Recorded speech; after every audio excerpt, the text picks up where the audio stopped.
kasih di dunia, sanggup menerima diriku apa adanya, selain kasih-Mu, Yesus.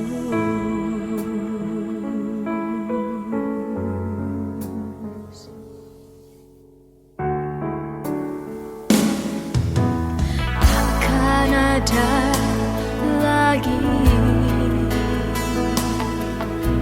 kasih seperti ini, sanggup mengubahkan hidupku menjadi baru, selain kasih.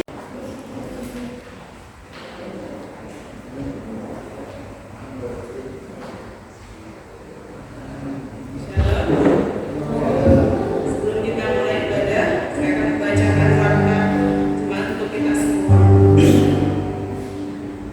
Gembala dan segenap majelis POGPN mengucapkan selamat beribadah kepada seluruh jemaat POG dan selamat datang bagi jemaat yang baru pertama kali hadir. Semoga melalui ibadah ini kita disegarkan dan dikuatkan untuk menjadi pelaku firman Tuhan yang setia di dalam kehidupan kita hari lepas tadi.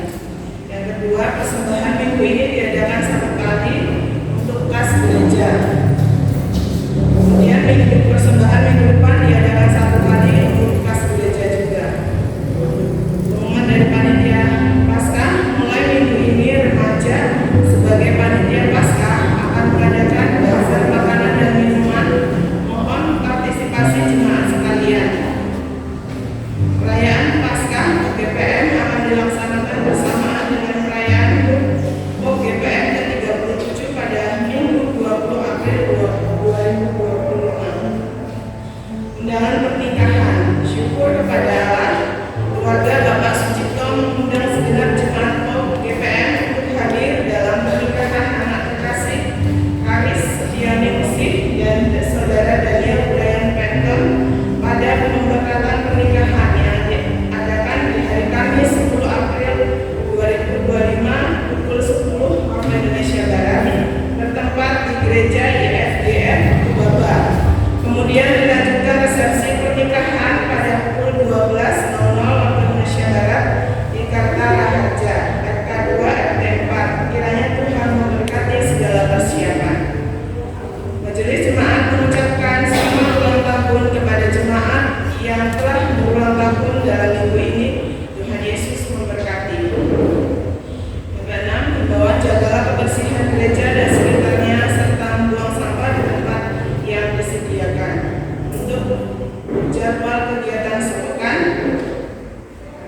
hari Selasa 19.30 waktu Indonesia Barat ada doa syafaat gabungan TS dan Barat di gereja, pengkhotbah oleh Ibu Marta, liturgis Ibu Sunati, pemusik Bapak Susmanto. Kemudian di hari Kamis tanggal 27 Maret jam 19.30 ada kebaktian keluarga gabungan sektor A dan B, pengkhotbah Bapak Andi, liturgis Ibu Yeni, pemusik Penatua Daud. Kemudian di hari yang sama Kamis di jam yang sama ada kebaktian keluarga KKN 19, pengkhotbah oleh saudara Brian, kemudian liturgis Bapak Sukrasno. Untuk pelayanan ibadah Minggu 30 Maret 2025, Minggu Prapaskah keempat dengan tema memanusiakan manusia. Pelayan firman Pendeta Andi Yohanes, imam dan doa syafaat, majelis liturgis Ibu Risma, singer Ibu Semi, Ibu Maria, Bapak Daruji. Kemudian pemusik Bapak Sahabman, doa syafaat oleh Iman Aser, keluarga Bapak Christian Cahya. Untuk ibadah minggu depan dilakukan satu kali. Untuk pelayanan sekolah minggu tanggal 30 Maret Pelayan firman Tuhan oleh Ibu Marta. Kemudian warta keuangan total 3.368.000. Demikianlah warta pada hari ini. Akan ada pengumuman dari Komisi Pemuda Remaja tentang Paskah.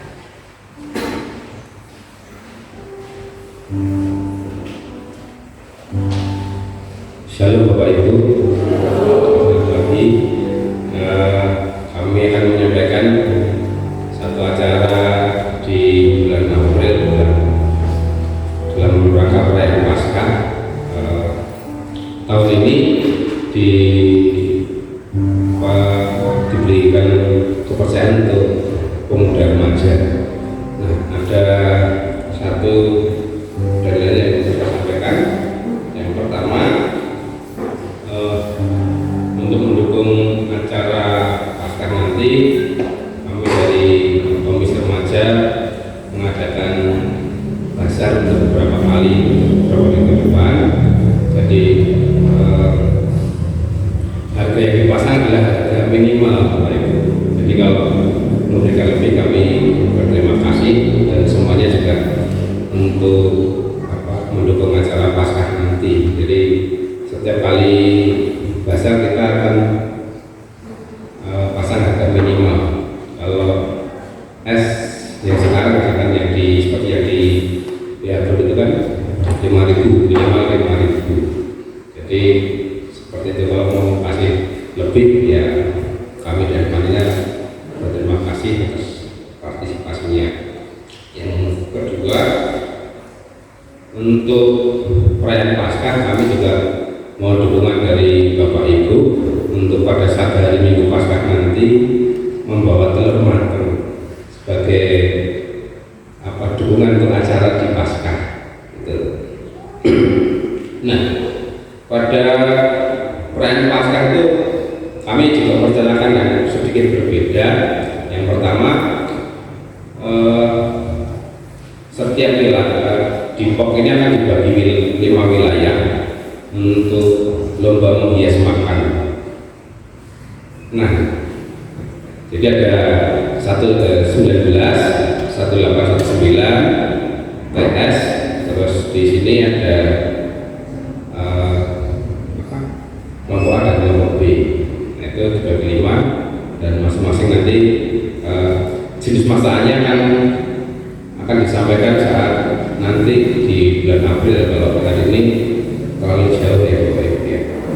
Nah, itu harapannya setiap wilayah berkolaborasi untuk menyaksikan apa yang akan dilombakan. Nah, nantinya makanan yang akan dibawa itu adalah nanti akan disajikan untuk bersamaan setelah ibadah perayaan Paskah. Itu. Nah, berikutnya di dalam perayaan itu nanti akan ada sedikit acara kebersamaan, ya, kebersamaan di setelah ibadah, dan rencananya ibadah Paskahnya akan lebih pagi dari yang biasa. Kemarin sudah dibicarakan untuk pelaksananya jam 8 pagi. 8 pagi dimulai dan akan sampai siang. Itu terus dukungan juga mungkin bagi kita semuanya untuk berpartisipasi. Nanti ada bazar, mungkin ada anak-anak remaja nyanyi, dan juga itu beberapa hal yang kita juga create untuk usaha dana, dan juga sebagai wahana teman-teman remaja dalam belajar mengorganisasi sebuah acara, sebuah gereja. Semoga membangun mereka untuk memberikan pengalaman yang baik, bekal untuk nantinya kalau saat berada di luar set karena kuliah, itu mereka jauh lebih siap karena sudah berusaha untuk menjadikan mereka mandiri. Itu saja dari kami. Terima kasih, selamat pagi, shalom.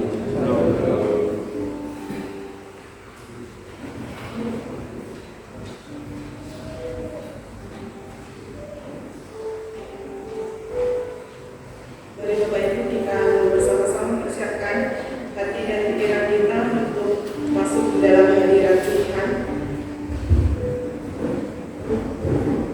Bersama-sama mari kita bagi berdiri, kita akan nyanyikan pujian besar dan ajaiblah karya-Mu.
Kita alaskan ibadah kita di atas pengakuan bahwa pertolongan kita adalah di dalam nama Tuhan yang telah menciptakan langit dan bumi. Salam sejahtera dari Allah Bapa dan dari Tuhan Yesus Kristus. Amin.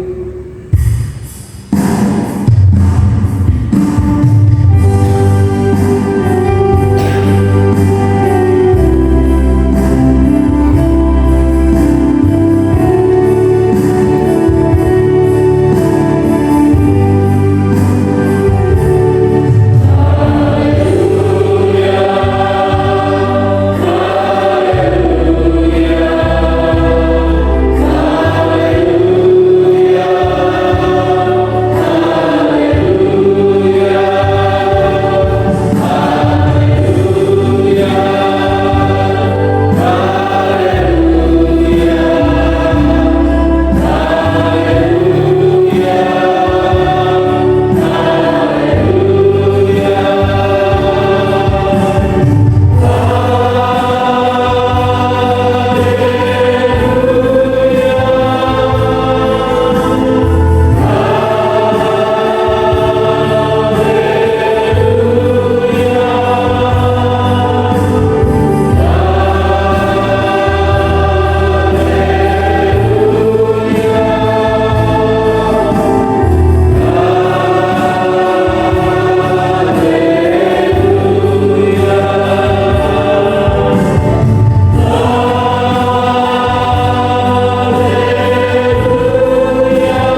mendengarkan firman-Mu ya Tuhan.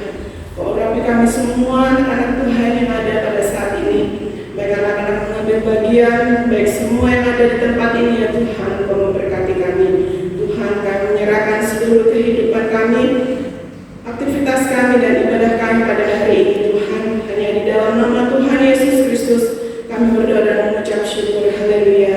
Amin.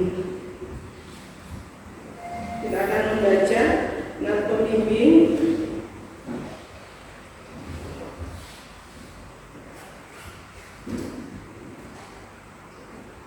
dari Efesus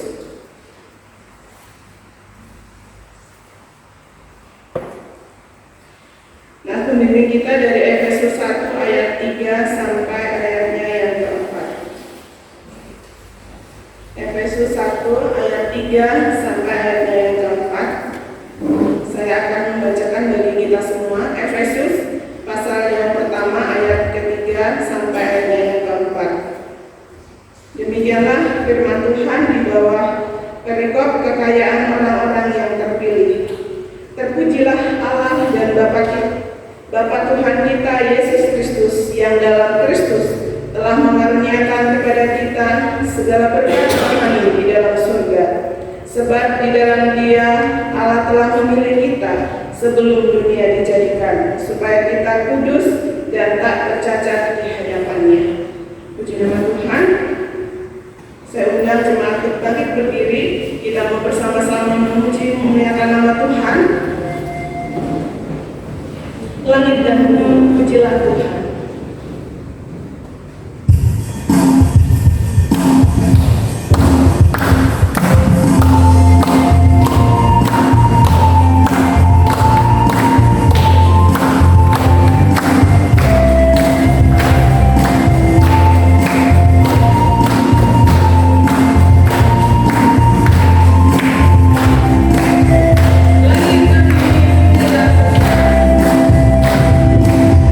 Yeah.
Kita akan membaca hukum kasih yang terambil dari Markus 12 ayatnya yang ke-30 sampai ayatnya yang ke-31.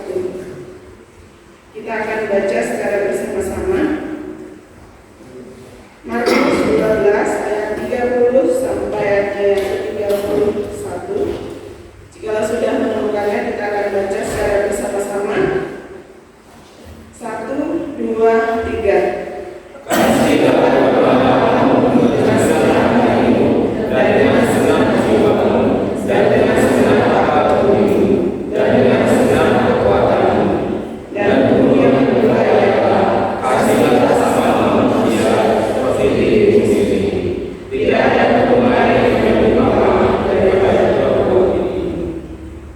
Puji Tuhan, pada saat ini secara manusia kita tidak mampu untuk terus menjalankan kasih daripada Tuhan. Terkadang kita juga lalai untuk melakukan kasih Tuhan di dalam kehidupan kita. Tetapi Tuhan tidak pernah lalai untuk mengasihi kita, memberikan kasih-Nya, bahkan kasih-Nya selalu nyata di dalam kehidupan kita. Mari bersama-sama kita akan memuji dan pujian Engkau Allah Sang Selamaku hidup.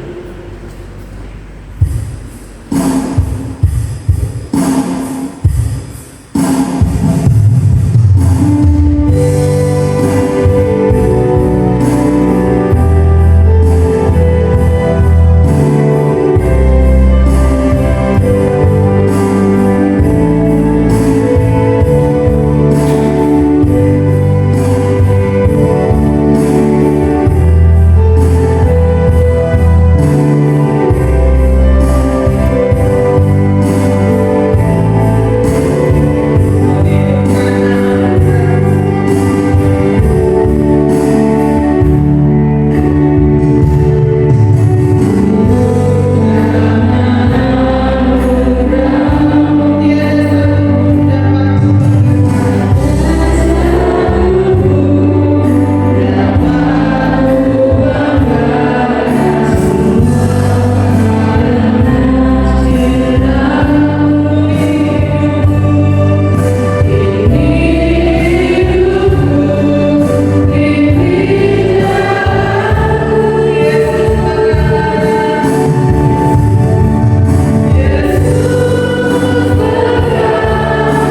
Mungkin lewat orang-orang yang ada di sekitar kami Tuhan Yesus, keluarga kami ya Tuhan, orang-orang yang terdekat dengan kami ya Tuhan.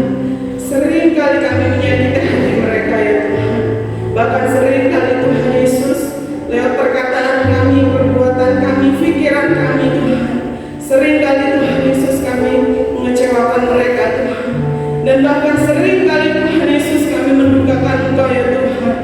Sering kali kami memakukan tangan-Mu ya Tuhan. Sering kali kami menumbang Engkau berkali-kali ya Tuhan. Ampuni kami ya Tuhan, ampuni kami ya Tuhan. Pada hari ini ya Tuhan, kiranya Tuhan Engkau ingatkan kami kembali ya Tuhan, supaya kami menjalankan kasih-Mu ya Tuhan Yesus kepada sesama kami ya Tuhan. Bahkan terlebih-lebih lagi ya Tuhan, kami mengasihi Engkau dengan sepenuh hati kami ya Tuhan. Urapi kami ya Tuhan, pimpin kami ya Tuhan. Kami adalah manusia yang berdosa ya Tuhan, yang berulang-ulang melakukan kesalahan. Tetapi kami yakin dan percaya Engkau juga berulang-ulang kali Tuhan mengampuni segala dosa dan pelanggaran kami. Oleh sebab itu ya Tuhan, kiranya supaya kami selalu berusaha Tuhan menjalankan kasih kami Tuhan di tengah-tengah kehidupan kami. Terima kasih ya Tuhan, terima kasih Roh Kudus atas kemurahan Tuhan dan kasih Tuhan yang nyata di dalam kehidupan kami. Terpujilah nama Yesus, kami berdoa dan mengucap syukur. Haleluya. Amin. Kita akan membaca berita anugerah dan petunjuk hidup baru yang terambil dari Efesus 1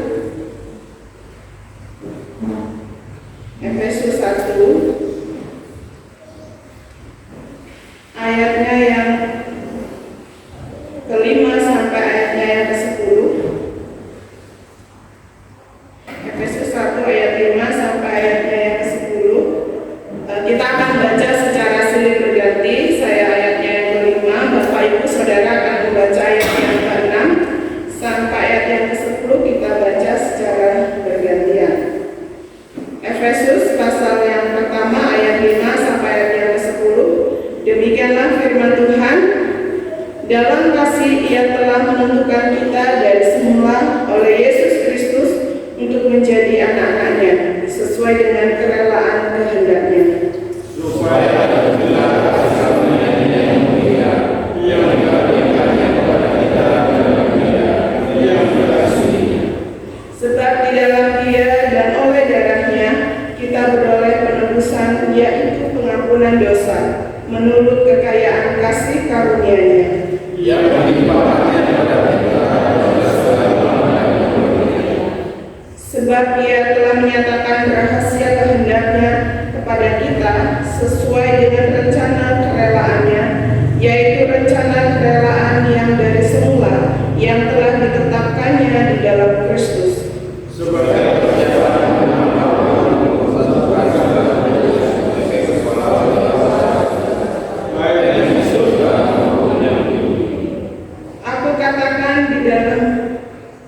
Demikianlah firman Tuhan pada saat ini.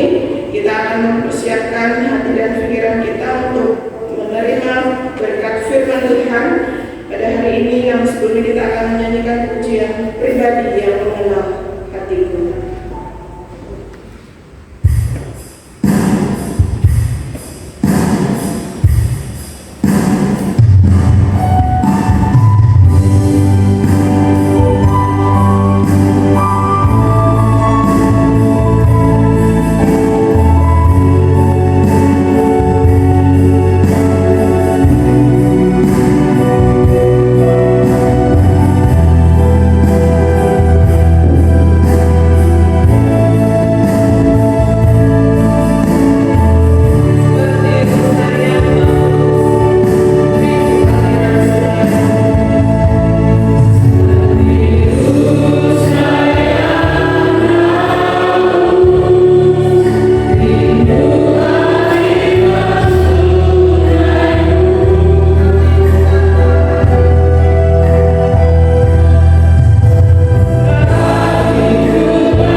kerinduan jemaatmu saat ini.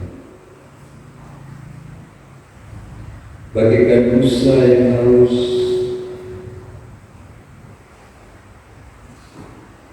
rindu akan aliran sungai. Mereka yang menunggu, bahkan tidak sabar menunggu kedatanganmu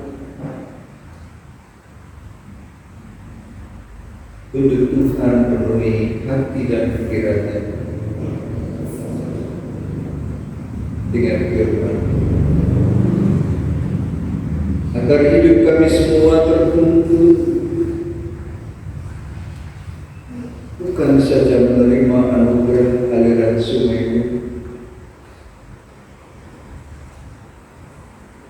tetapi juga membawa mata air kehidupan yang mengalir di dalam hidup kami,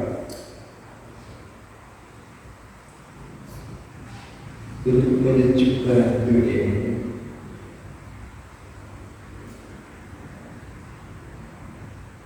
Agar hati yang tersayang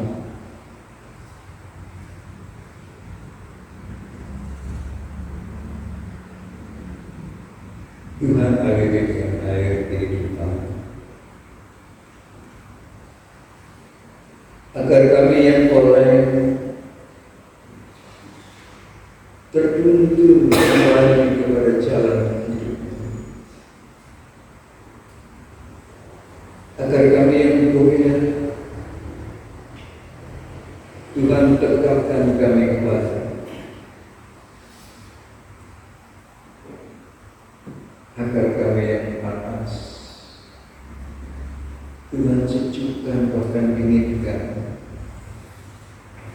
supaya aliran air sungai-Mu, firman kebenaran-Mu, firman kasih-Mu mendekatkan.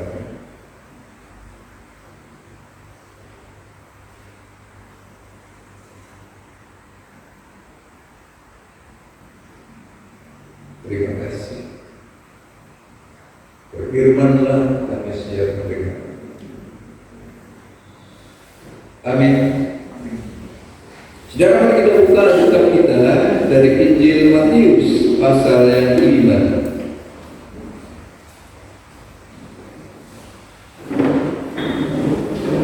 Kita baca ayat yang 13 sampai yang 16. Matius 5 ayat 13 sampai 16. Kamu adalah garam dunia.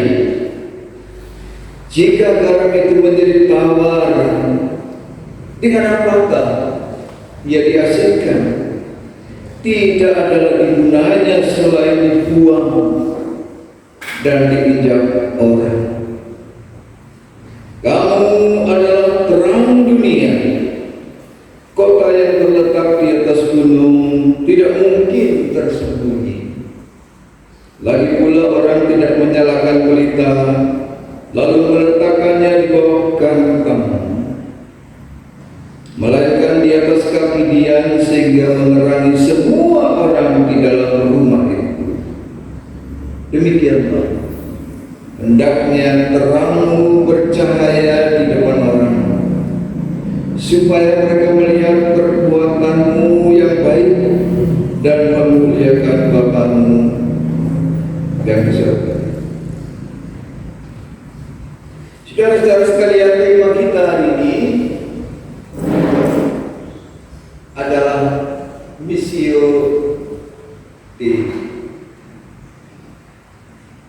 Apa itu Missio Dei? Missio Dei, saudara, berasal dari bahasa Latin. Missio, tugas, panggilan, dan Dei itu Tuhan atau Allah.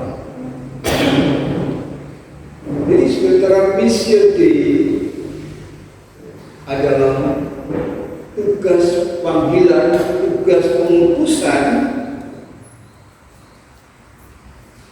yang dikerjakan oleh Allah untuk menyelamatkan dunia di dalam hubungannya khusus dengan Bapa, Putra, dan Roh Kudus. Di dalam Injil Yohanes 20 ayat 21 dikatakan sebagai dasar pengutusan itu adalah sama seperti Bapa mengutus aku. Demikian juga sekarang aku mengutus kamu. Jadi Bapa mengutus kepada Yesus. Yesus mengutus kepada gerejanya. Jadi kita semua umat orang percaya. Dan di dalam prakteknya, saudara-saudara, dulu maupun sekarang, setidaknya sampai abad ke-16, itu biasanya kalau orang ditanya apa misi orang Kristen, orang Kristen hanya mengacu kepada langsung menuju kepada Matius 28 ayat 18 sampai 20, yaitu intinya menjadikan semua bangsa itu murid dan membaptis mereka di dalam nama Bapa, Anak, dan Roh Kudus. Ini sebagai misi tunggal, satu-satunya misi. Itu pemahaman gereja pada masa lalu. Nah, amanat ini dalam prakteknya dilaksanakan di dalam bentuk penginjilan, baik secara pribadi, individual, maupun secara institusi, lembaga, sebagai usaha. Tujuannya dulu untuk memenangkan jiwa yang dipahami sebagai menjadikan orang menjadi Kristen. Jadi tujuan akhir agar semua orang minimal sebanyak mungkin menjadi orang Kristen di dunia. Nah, semangat ini, saudara-saudara, yang dulu disebut pada sebagai era Vasco da Gama, yaitu era yang terkenal dengan sebutan 3G, yaitu God, Gospel, dan Glory. Emas, Injil, kemuliaan, kebesaran. Ini orang-orang Eropa, orang-orang Eropa dulu melihat negara lain sebagai kaum yang primitif, sebagai bangsa yang terbelakang, dan oleh karena itu mereka kemudian menjelajah seluruh dunia, bukan saja untuk mendapatkan emas, tetapi juga dongeng juga untuk memberitakan Injil dan untuk mencari kebesaran dan kemuliaan dunia. Dan misi ini memang semangat ini sangat sesuai dengan zaman pada masa itu. Dalam konteks Barat yang hampir tidak pernah dipertanyakan lagi sampai pada abad-abad kita. Tetapi kemudian saudara-saudara, zaman saya mulai kuliah dalam misiologi, ilmu tentang misi, para teolog Asia memikirkan ulang, menafsir ulang maksud daripada misi yang dulu dilakukan oleh orang-orang Kristen dalam konteks Barat.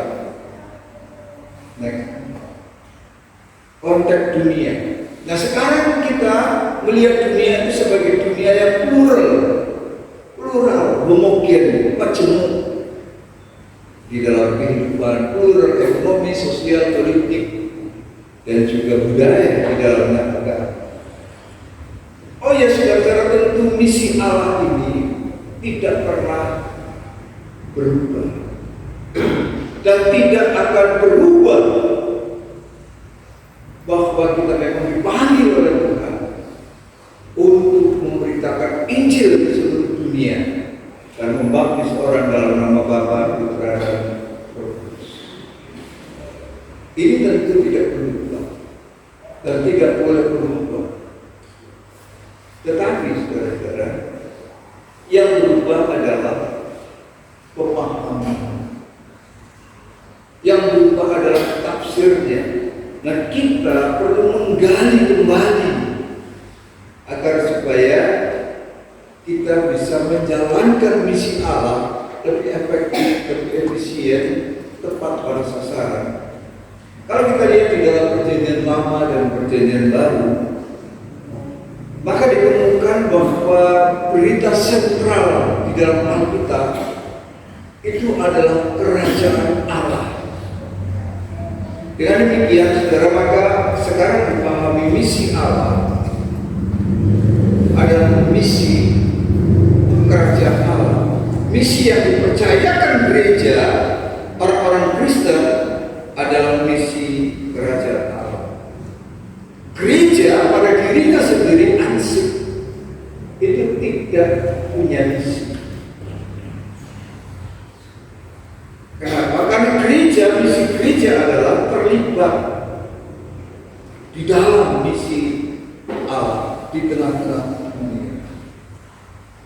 Jadi gereja ada karena misi Allah dan dilibatkan secara penuh untuk menjalankan dan melaksanakan misi Allah di dalam dunia serta melanjutkan misi yang sudah dikerjakan Allah di dalam Kristus. Dan misi ini bukan sebagai salah satu tugas gereja yang dapat dilakukan dengan sepenuh hati atau setengah hati, tetapi misi adalah hakikat esensi gereja itu sendiri. Gereja yang tidak setia di dalam misinya bukanlah gereja. Mungkin dia bisa disebut sebagai organisasi rohani, organisasi sosial yang berkajian pada hal-hal yang spiritual, tetapi bukan gereja.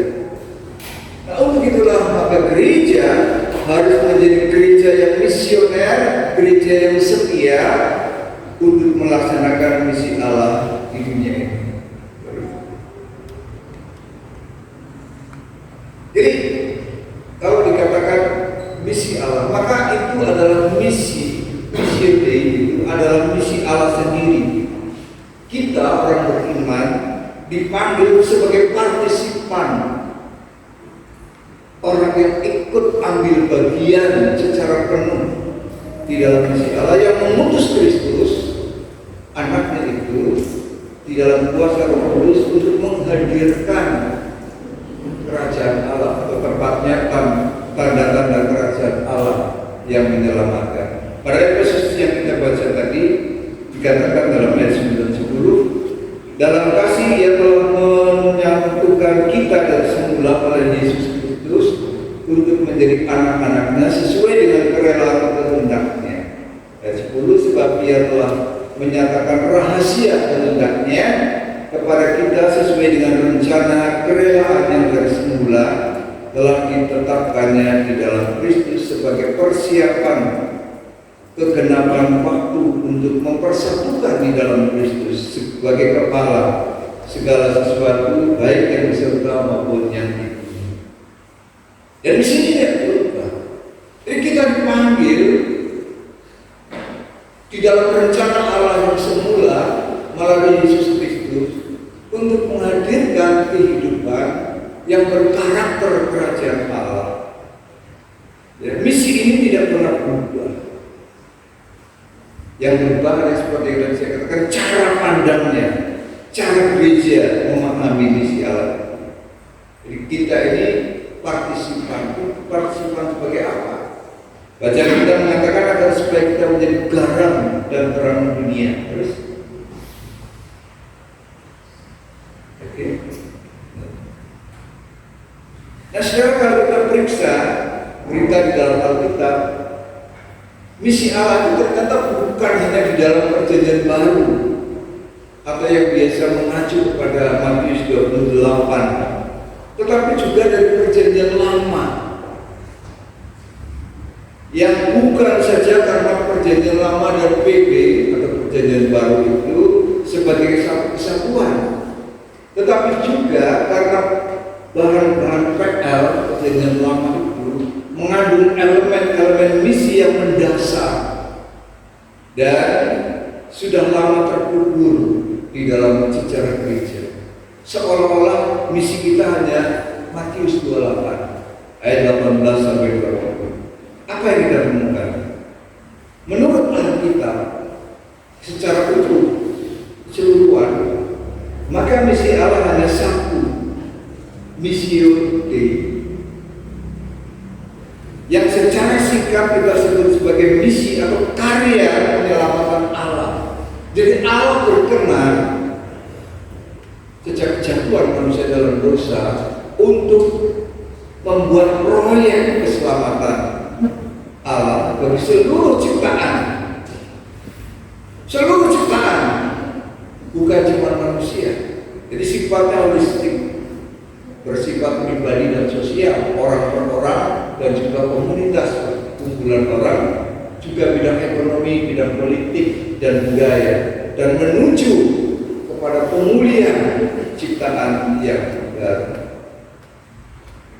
Nah, tanda-tandanya saudara-saudara yang dihadirkan, kalau kerajaan Allah semacam itu yang dihadirkan adalah cinta kasih, kesejahteraan, keadilan, perdamaian, dan perubahan ciptaan. Inilah sesungguhnya misi kerajaan Allah. Itu suatu kehidupan di langit dan bumi yang baru. Surga itu saudara-saudara, jangan kita pikir kita nanti pindahnya ke sana, bukan. Kita menyaksikan Yerusalem yang baru itu turun ke bumi. Jadi yang ditata ini, yang ditata kelola, yang diperbarui, menjadikan surga ini adalah bumi. Karena kita ini manusia diciptakan dari tanah. Ya. Supaya apa, saudara? Supaya hidup di dalam cinta kasih. Tanah ciptaan Allah.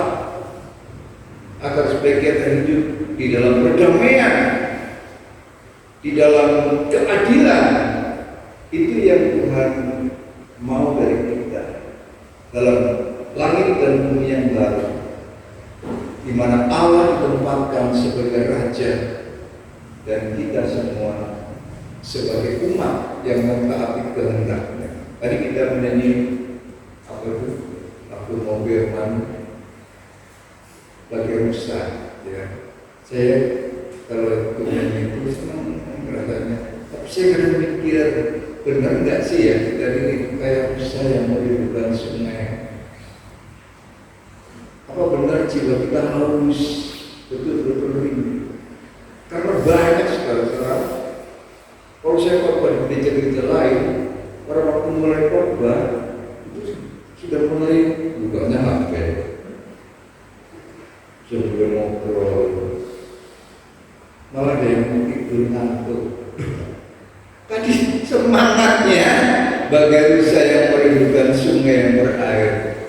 Jiwaku yang gersang ini merindukan, bahkan tidak sabar menggunakannya Engkau Tuhan. Benar. Nah, saudara-saudara sekalian, Tuhan Yesus sendiri menyatakan bahwa Ia datang untuk memberitakan Injil Kerajaan Allah. Tema besar Yesus, kalau kita lihat di dalam Markus, ketika Yesus mulai muncul di muka umum, maka Injil Markus dibuka. Raja Allah sudah dekat. Bahkan Lukas mengatakan, Yesus mengatakan di Injil Lukas, Raja Allah ada di antara kamu. Dia datang untuk memberitakan Injil. Pada Lukas 4:43, juga ke kota-kota lain aku harus memberitakan Injil Kerajaan Allah. Sebab untuk itulah aku diutus. Perhatikan saudara-saudara, apa yang Yesus beritakan? Aku harus memberitakan Injil Kerajaan Allah. Itulah aku diutus. Jadi misi Yesus, Missio Christi, bukan hanya memberitakan Injil doang. Misi gereja juga bukan hanya memberitakan Injil Yesus doang, tetapi Injil kabar baik tentang Kerajaan Allah. Next. Dan isi Injil Kerajaan Allah itu apa, saudara-saudara? di dalam Lukas, Yesus sendiri mengatakan, Lukas 4 ayat 18 dan 19, Roh Tuhan ada padaku. Oleh sebab Ia telah mengurapi aku untuk menyampaikan kabar baik kepada orang-orang miskin, dan Ia telah mengutus aku untuk membebaskan orang-orang tawanan dan penglihatan bagi orang-orang buta, untuk membebaskan orang-orang tertindas, untuk memberitakan tahun rahmat Tuhan telah datang. Ini Injil Kerajaan Allah yang diberitakan oleh Yesus. Apa kandungan berita yang disampaikan? Di dalamnya isinya, itu dikatakan mengandung pembebasan untuk orang-orang miskin, yang lemah, yang tertindas.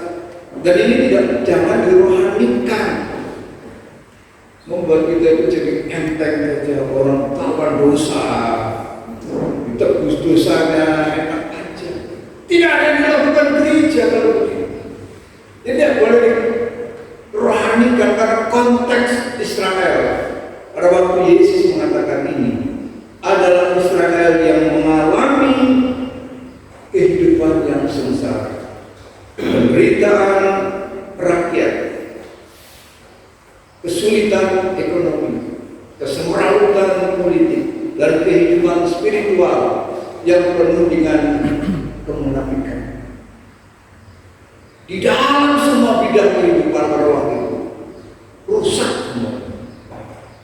Bayangkan saudara, orang rajin kepada Allah, kurban baik Allah, asapnya nggak pernah berhenti, terus membumbung tinggi. Tetapi di dalam baik Allah itu usap, kisruh, korban itu naik ke atas, tapi di dalam baik Allah isinya yang dipamerkan ke atas, ya isinya kontennya itu usap. Nah, Injil saudara juga mengandung di dalamnya keadilan dan kesejahteraan bagi mereka yang menderita, serta perdamaian dan keutuhan ciptaan di dalam proses kedatangan Tuhan. Jadi semua yang rusak diperbaiki, yang orang diluruskan, yang panas didinginkan.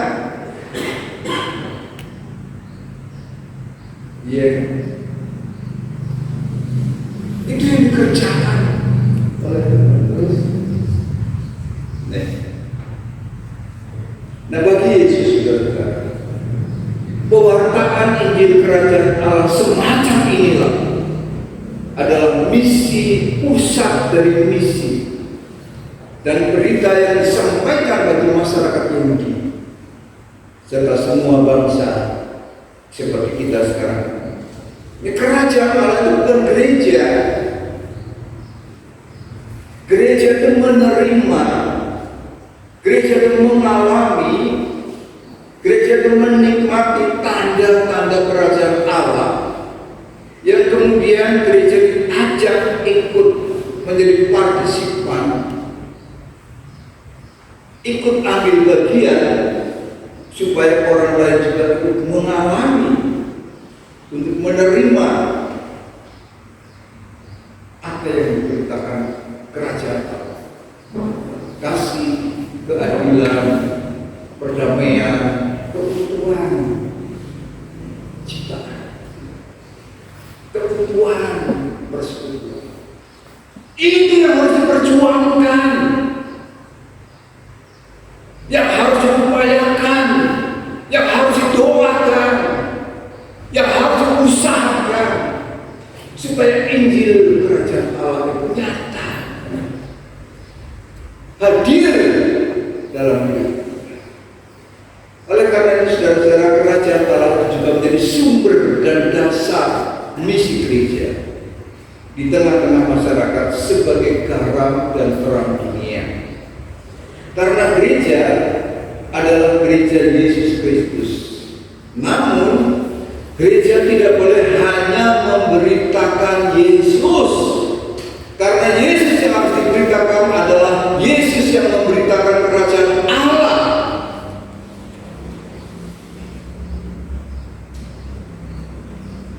Yesus yang kita beritakan itu adalah Yesus yang memberitakan kerajaan Allah.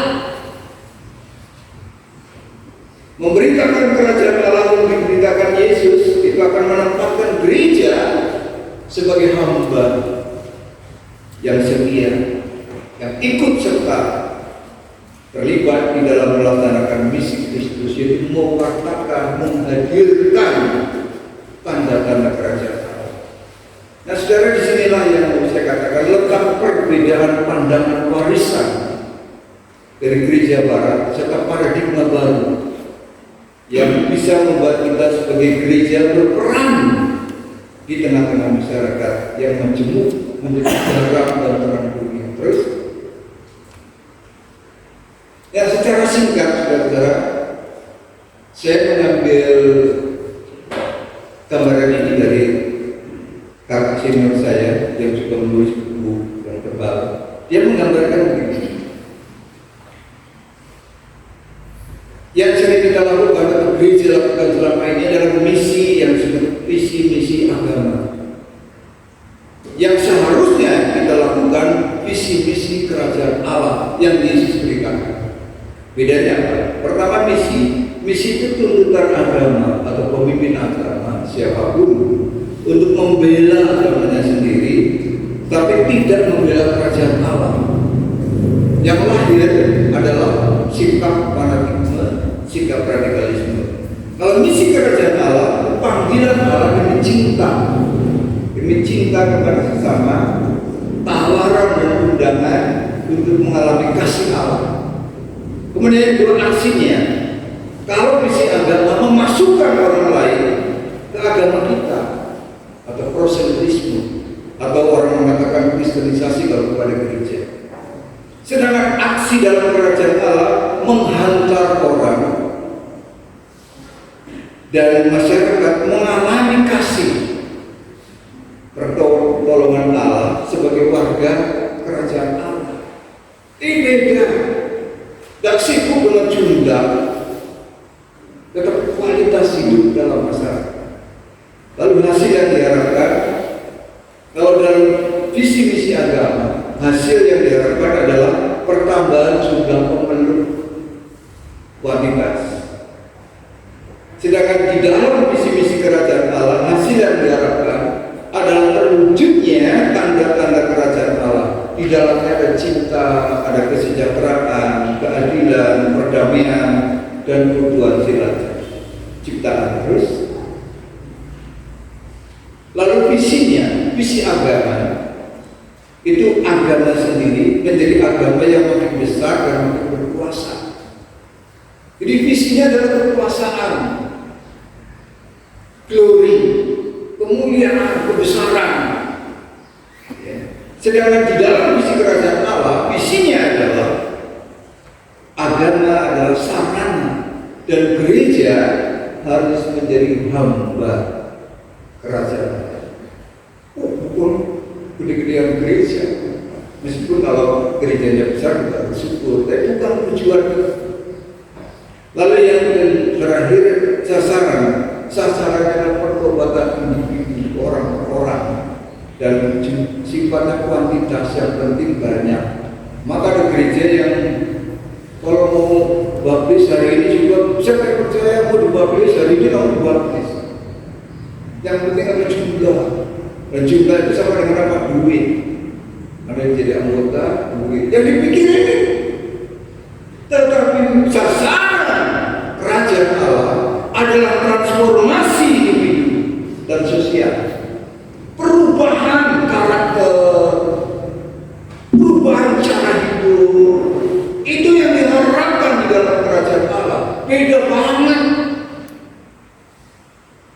Memang kualitas yang diutamakan, lebih dari kualitas, bukan soal jumlah. Maka Yesus, saudara-saudara, kalau dalam penginjilan, kenapa cuma 12 orang? Dia punya murid dulunya 70 orang. saring sama Yesus sampai 12. Kemudian dari 12 juga disaring lagi menjadi 3 yang terdekat dengan Yesus. Itu sudah cukup untuk menyebar hidup sebagai anak-anak yang berkualitas, mengalami transformasi individu. Orang berubah. Kalau kita banyak, tapi karakternya hidupnya nggak berubah, sama seperti ketika belum menjadi Kristen. Gak bisa melihat orang lain sukses. Kalau sukses malah kalau bisa dipites tahu ya? Jangan dipites. Kalau bisa, bukan itu sudah terjadi dalam hidup manusia. Nah, jangan lupa ya, bukan cuma di kantor, bukan cuma di masyarakat, tetapi gereja juga tidak bebas dari karakter semacam ini. Terus, nah di sini adalah saudara-saudara sekalian, dalam konteks semacam ini, suasana kebatinan seperti ini, gereja harus menjadi gereja misioner, yaitu gereja yang setia dengan ikut serta melaksanakan misi Allah di dalam dunia. Maka kita perlu pembinaan, ya bukan cuma ibadah. Pembinaan bagaimana kita menata kelola komunikasi dengan lebih baik. Pembinaan bagaimana kita bisa mengembangkan kapasitas kita. Itu yang sering kali saya katakan.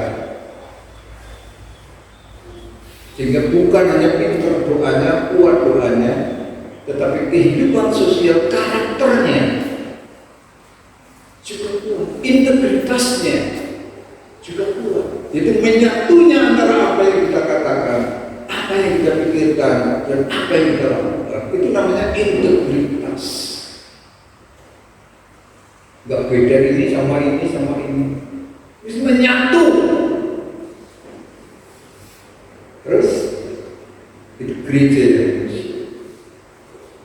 Nah, bagaimana kita menjalankan misi itu di tengah-tengah dunia, khususnya di Indonesia? Konten kita apa, saudara? Paling sedikit ada 3. Yang pertama adalah konteks kemajemukan. Kita itu suku, agama, ras, etnik, budaya. Kemajemukan, heterogenitas, pada satu sisi adalah kekuatan kalau bisa dikelola dengan baik. Iya kan? Tetapi sekaligus juga menjadi persoalan ketika kemajemukan ini bisa membawa perpecahan dan kehancuran. Yang satu dari latar belakang ini, yang lain dari latar belakang itu. Biasa ngomongnya, Wong Solo sama Wong Batak itu kan beda. Bener nggak? Pernah di Jawa kan? Kata-kata orang Jawa, kalau orang Batak ngomong kayak padu ya, ramai banget. Padahal budaya suaranya membantu. Dulu saya juga nggak tahu orang Papua itu, teman-teman, kalau ngomong sekali. Saya tanya, kenapa? Ya kita kan di Papua di hutan lah, karena di hutan, jauh-jauh. Kalau manggil itu keras-keras. Nah kita ngomong jauh, ini kan deket-deket ya. Gak mau bisik-bisik, macam-macam, gampang, kan gitu tuh. Bahkan kalau kita ini kan, ya kayak injek itu coba, biar cuma injek orang Jawa. Ya, paham kalau orang Sumatera ya, itu orang Sumatera itu memang gayanya itu tuh poin apa adanya. Langsung aja, masa gimana? Ini tahu. Jadi budaya, ya, kita hidup dalam heterogenitas. Harus saja, memang dia pembawaannya begitu, latar belakangnya begitu. Ada apa ya? Oh, artesan ya. Jadi kita tuh tidak dibakar oleh api emosi yang membuat kita mata gelap, tapi didinginkan oleh akal yang sehat. Oh ya, itu memang pembawaannya.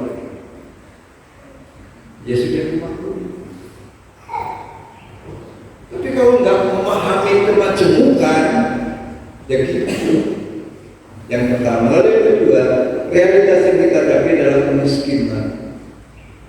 Ini terlalu panjang, saya ngomong kemiskinan akibat dari banyak hal, ketidakadilan, sistem ekonomi, sosial politik, dan macam-macam.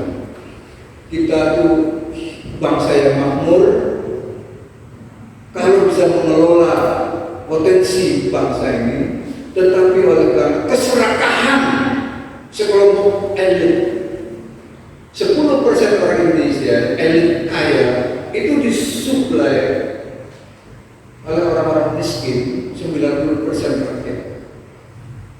Bayangkan saudara-saudara, kita parkir bayar, yang terima parkir pajakin, makan bayar pajak, bayar.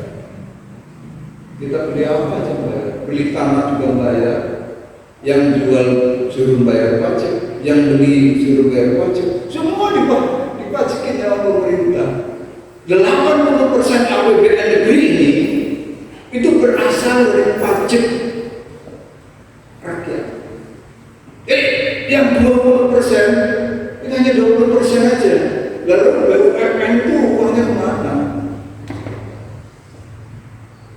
Bayangkan saudara, akibatnya apa saudara? Itu jomplang 10% elit pating pentalik, 90% masyarakat jadi jelata. Ini ketidakadilan yang terjadi, keserakahan oleh kelompok-kelompok elit ini. Dan ini bisa dikarenakan sistem undang-undang itu kemiskinan. Nah disitulah bagaimana kita dipanggil untuk menjadi garam dan terang dunia, terlibat di dalam. Terus yang terakhir adalah ketiga, konteks kita dalam perubahan peradaban. Orang-orang yang seusia saya bersyukur kita mengalami mungkin 3 zaman ya. Dulu dari mulai zaman agraris, industri sampai teknologi, ya, mulai juga teknologi yang terbarukan, perubahan paradigma semacam peradaban mendorong manusia Indonesia memasuki modernisasi dan menuju era globalisasi dengan segala harapan, tantangan, dan masalahnya. Nah, gereja di sini juga harus peka, bukan pokoknya, peka. Perubahan apa yang terjadi dalam masyarakat kita? Itu adalah kehidupan kita yang bisa kita itu ambil bagian. Jangan sampai menjebak kita di dalam dunia yang penuh beradab ini. Kita menjadi biadab.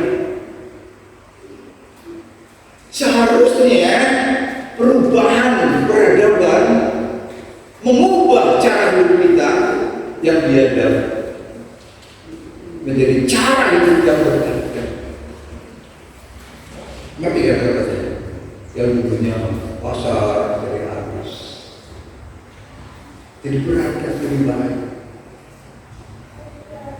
Nah, saudara-saudara sekalian, saya kalau mau menerangkan ini panjang sekali terus. Nah, di dalam konteks semacam inilah misi Allah dipercayakan kepada gereja, kepada kita semua. Dan itu mau tidak mau, kalau kita mau menjadi garam dalam terang dunia terus. Nah, faktanya saudara-saudara, saya mau ngomong faktanya. Faktanya seringkali gereja itu bersifat eksklusif, tertutup. Nah, sikap ini itu gereja di mana-mana banyak. Itu membuat gereja itu kehilangan kesempatan untuk berjumpa dengan komunitas lain dan kesempatan bekerja sama untuk menghadirkan tanda-tanda kerajaan Allah. Jadi sukanya kita tuh di Menara Gading, menara yang mulia gemerlapan, tetapi itu bisa menjengkelkan masyarakat. Orang Kristen kok eksklusif benar ya, nggak mau gabung sama kita, nggak mau kerjasama. Nah, sikap eksklusif ini menjadikan gereja menjadi kelompok orang asing di negerinya sendiri. Kadang-kadang mendirikan gereja ditolak oleh tetangganya sendiri. Kenapa? Saya sedih, saya marah. Masa orang berdoa di rumah sendiri nggak boleh? Tetapi kadang saya juga merenungkan kembali bertanya, kenapa ya? Jangan-jangan orang-orang di sekitar, orang-orang Kristen di sekitar itu tidak menjadi berkat. Hidupnya eksklusif, menutup diri. Nah, padahal sudah ada kesempatan menghadirkan tanda kerajaan Allah itu terbuka. Kita kalau mau diskusi aja susah setengah mati. Malah kadang-kadang buat yang itu sekolah. Hari Selasa besok, kalau tidak salah, saya diundang menjadi salah satu narasumber interaksi agama dengan teman-teman dari agama lain. Sekolahan itu lebih terbuka, lebih sadar, lebih peka untuk mendidik anak-anak siswanya. Nah kita, nah ini tantangan kita semua. Kita bisa gak seperti ini? Berani gak? Ajak teman-teman lain, yuk kita ngobrol bareng-bareng, mau piket, gak makan babi, makan babi gak mau. Yang enak-enak lah, gak bisa begituan, ngopi aja, merokok, gak bisa kumpul itu. Ya, untuk menghadirkan tanda-tanda kerajaan Allah. Nah, saudara-saudara sekalian, itu hanya membutuhkan sikap inklusif terbuka. Nah, bagaimana kita menjadi garam? Kalau garam itu tidak mau melarut. Bagaimana kita menjadi terang? Kalau terang itu tidak mau masuk ke dalam kegelapan. Alkitab mengatakan tidak berfungsi. Garam nggak mau masuk, makanannya tetap nggak ada rasa. Terang kita nyalakan siang-siang, gak ada gunanya. Nah, kalau kita merasakan bahwa dunia sekitar kita gelap, dunia sekitar kita hambar, ayo kita ini garam. Yesus mengatakan kamu adalah garam. Bukan hendaklah kamu menjadi garam, bukan. Hakikat kita, kata Yesus ya, hakikat kita, kamu adalah garam, kamu adalah terang. Kita ini pada dirinya sudah jadi garam, bukan supaya menjadi garam, bukan supaya menjadi terang, tapi kamu adalah terang, tapi fungsional enggak. Itu soalnya. Nah, saudara-saudara sekalian, ketika kita menyadari misi Allah, maka mari kita kembangkan kapasitas kita, kegaraman kita, keterangan kita, supaya fungsional, berfungsi secara maksimal. Jangan asal berfungsi, tapi juga maksimal. Cari akal, kata Yesus kan, kasihlah buat aku dengan segenap hati, segenap jiwa, dan dengan segenap akal budimu. Kita disuruh mencintai Allah bukan cuma dengan segenap hati, dengan segenap jiwa, nyanyi-nyanyi dengan segenap hati, tapi nggak tahu cara untuk gimana menerjemahkan cinta Allah. Akalnya yang kita pakai supaya cinta kepada Allah itu tersampaikan, terwujudkan, terimplementasi dalam hidup, teraplikasikan. Orang merasa orang bisa hebat, sedikit kualitasnya luar biasa, kompaknya luar biasa. Yang terpuji siapa? Supaya di mana terang bercahaya, disitulah Allah memuliakan. Amin. Mari kita berdoa. Bapa di surga, terima kasih Engkau telah menyatakan kerajaan Allah dan mengajak kami gereja sebagai partisipan untuk ikut ambil bagian menghadirkan tanda-tanda kerajaan, damai sejahtera, keadilan, kesejahteraan, hidup yang riuh, hidup yang rukun, hidup yang bergotong royong untuk kebaikan bagi seluruhnya. Terima kasih Bapa, di dalam Kristus kami berdoa. Amin.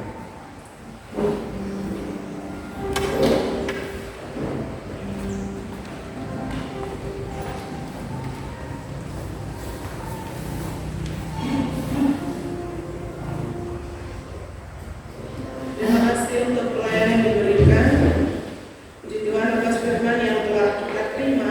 Marilah dengan penuh kesadaran kita bersiap untuk melakukan firman Tuhan di dalam kehidupan kita. Mari bersama-sama kita akan menyanyikan pujian Tuhan ini tugas kami.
bersama umat Tuhan sepanjang abad, mari kita memperbaiki pengakuan iman kita sebagaimana dinyatakan dalam pengakuan iman rasmi yang demikian. Aku percaya kepada Allah Bapa yang Maha Kuasa, Bapa yang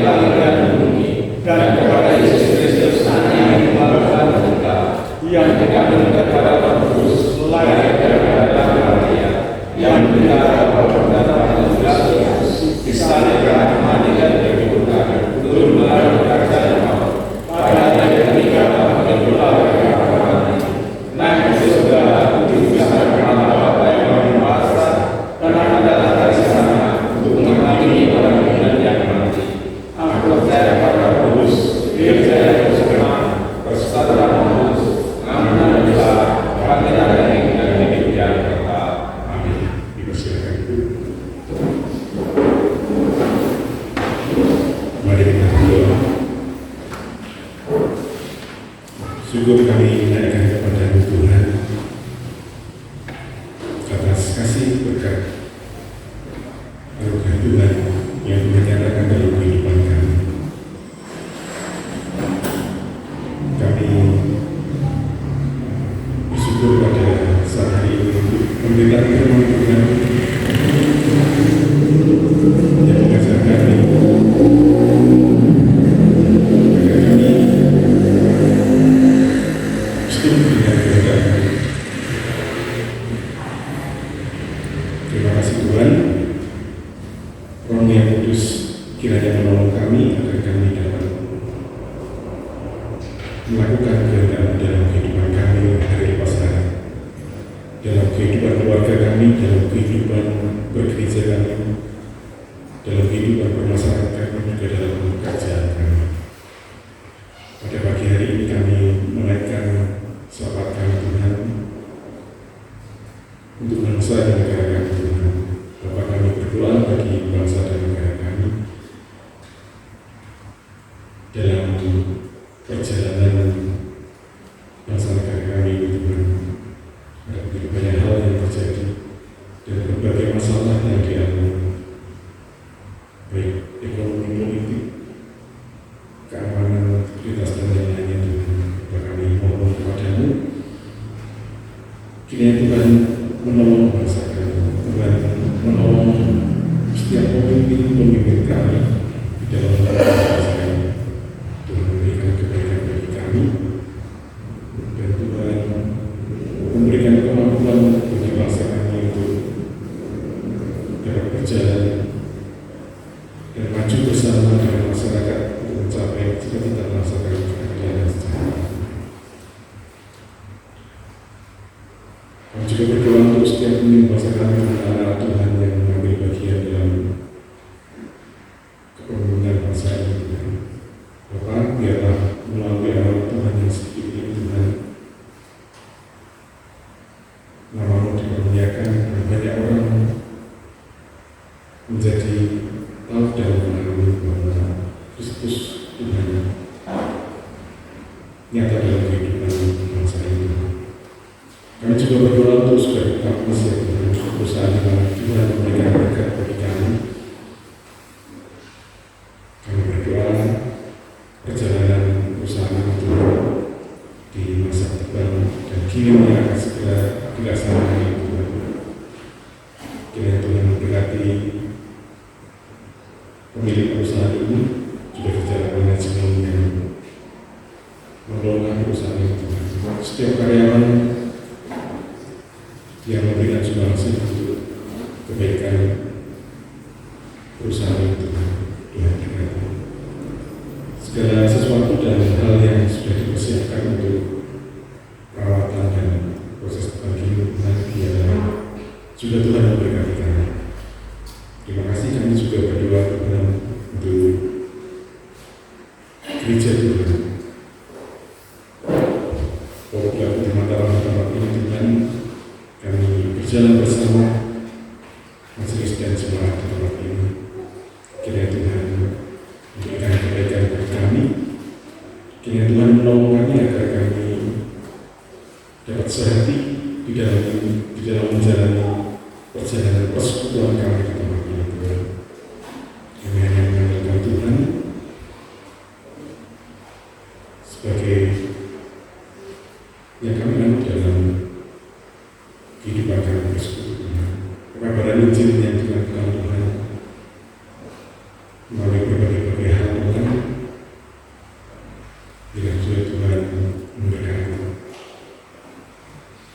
Terima kasih juga untuk banyak hal yang boleh kami lakukan Tuhan. Tuhan memberikan kebaikan bagi kami.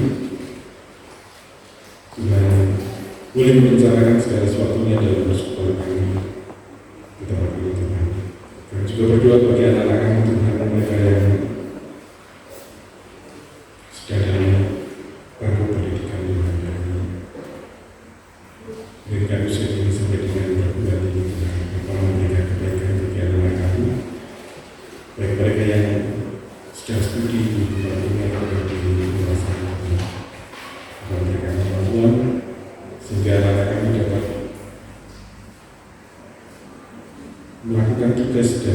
kewajibannya sebagai siswa dengan baik. Terima kasih Tuhan, kami juga bersyukur untuk setiap pemuda dan pemudi yang saat ini bersekutu bersama kami, juga yang menjadi anak kami Tuhan yang tidak bersama kami untuk ini, mereka yang merindukan pekerjaan Tuhan. Kami mohon Tuhan kiranya Tuhan memberikan keteguhan hati dan semangat di dalam rekan-rekan muda ini mencari pekerjaan dan harapan-harapan yang diberikan Tuhan. Terima kasih, kami juga berdoa Tuhan bagi kaum dan mudi yang saat ini juga berimbang pasangan itu. Bapak sendiri yang mempertemukan mereka dengan pasangan hidup yang diidamkan dan diinginkan itu dengan kehendak Allah. Kami juga berdoa Tuhan untuk jemaat Tuhan yang saat hari ini sedang mengalami sakit. Biar Tuhan memberikan kebaikan dan kesembuhan kepada saudara-saudara kami, Ibu Diawati, Ibu Yuliana Supir, kakak dan Ibu Maria, Bapak Adi Widodo, juga Bapak Widodo. Bapak memberikan kesembuhan bagi saudara-saudara kami ini dengan upaya yang diupayakan oleh keluarga dengan obat-obatan yang diupayakan untuk kesembuhan. Terima kasih juga kami bersyukur untuk memberikan bagi jemaat Tuhan atas sakit penyakit yang ada di dalam tubuh Tuhan. Kemudian bagi Bapak Ibu Dodo, Ibu Paul Joseph, Ibu dari Ibu Reprisia, Ibu Nadia, Ibu dari Ibu Jari Mati, Ibu Christine Selatan, adik dari Ibu Densi, Mbak Alisa, Bapak Sucipto, dan Bapak Jumadi. Terima kasih Tuhan untuk pemulihan yang Tuhan berikan bagi saudara-saudara ini. Terima kasih, kami juga bersyukur Tuhan untuk setiap para manusia, orang tua kami yang saat ini bersama kami di tempat ini ataupun yang tidak bersama kami di tempat ini. Bersyukur Tuhan memberkati mereka dengan panjang usia dan bisa menyaksikan anak serta cucu mereka bersama-sama dalam kehidupan mereka di masa tua yang akan. Bapak, terima kasih Tuhan memberkati mereka dan Tuhan senantiasa memberikan kedamaian bagi mereka, memberikan dan sejahtera bagi mereka. Terlebih Tuhan sendiri yang menolong orang tua kami ini agar di masa tuanya semakin dekat dengan Tuhan. Terima kasih Tuhan. Bila kami sebagai anggota keluarga kami senantiasa kami juga bisa merawat orang tua kami. Terima kasih Tuhan, begitu banyak yang kami hadirkan permohonan kami, mengucapkan syukur kami kepada kami Tuhan memiliki hati kami. Kami mengampun atas setiap dosa pelanggaran kami Tuhan dalam perbuatan kami melalui tutur kata, pikiran, dan perbuatan kami.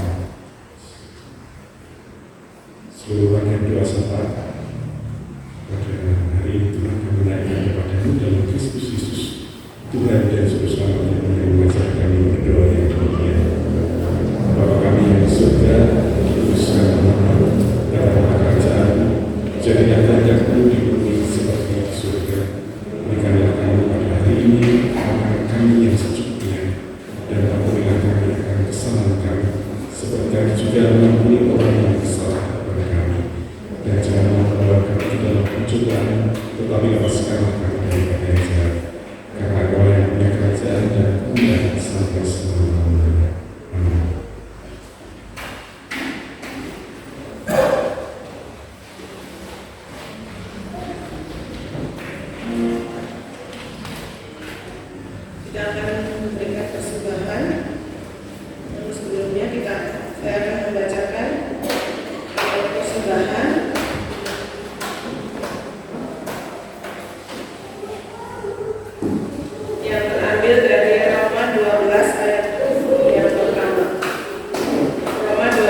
yang kudus dan yang berkenan kepada Allah.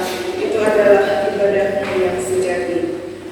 Kita akan memberikan persembahan, kita menyanyikan pujian dari PKJ 265. Bukan karena apa.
Dengan kerelaan hati kami ya Tuhan, dan juga Tuhan memberkati yang mengelola persembahan ini supaya Tuhan Yesus menjadi pelayanan di tempat ini Tuhan semakin baik dan semakin bermuliakan nama-Mu. Terima kasih ya Tuhan Yesus, hanya di dalam nama Tuhan kami persembahkan persembahan kami. Haleluya. Amin. Silakan duduk kembali. Kita akan menutup ibadah kita. Kita akan menyanyikan pujian dari Kidung Jemaat nomor 420.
Marilah kita pulang dengan membawa tugas yang dari Allah bersama dengan Tuhan, membawa misi Allah menghadirkan tanda-tanda kerajaan-Nya, menghadirkan damai, cinta, kelembutan, agar dunia di tempat kita berada ditaburi oleh hubungan cinta, agar dunia di tempat kita berada yang penuh dengan perdebatan bahkan konflik ditaburi oleh niat baik. Berimalah berkat-Nya. Tuhan memberkati dan melindungi saudara. Tuhan menyinari saudara dengan wajah-Nya dan memberi kita kasih karunia. Tuhan menghadapkan wajah-Nya kepada saudara dan memberi saudara damai sejahtera. Dalam nama Bapa, Putra, dan Roh Kudus sekarang sampai selamanya. Amin.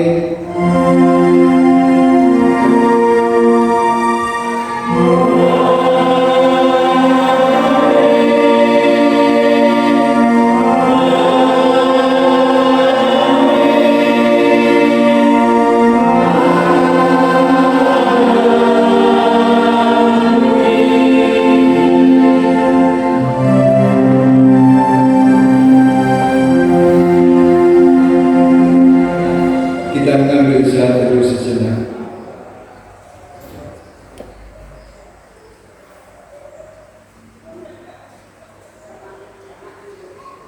Ibadah telah selesai. Tuhan Yesus memberkati kita semua.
Ya Pak. adalah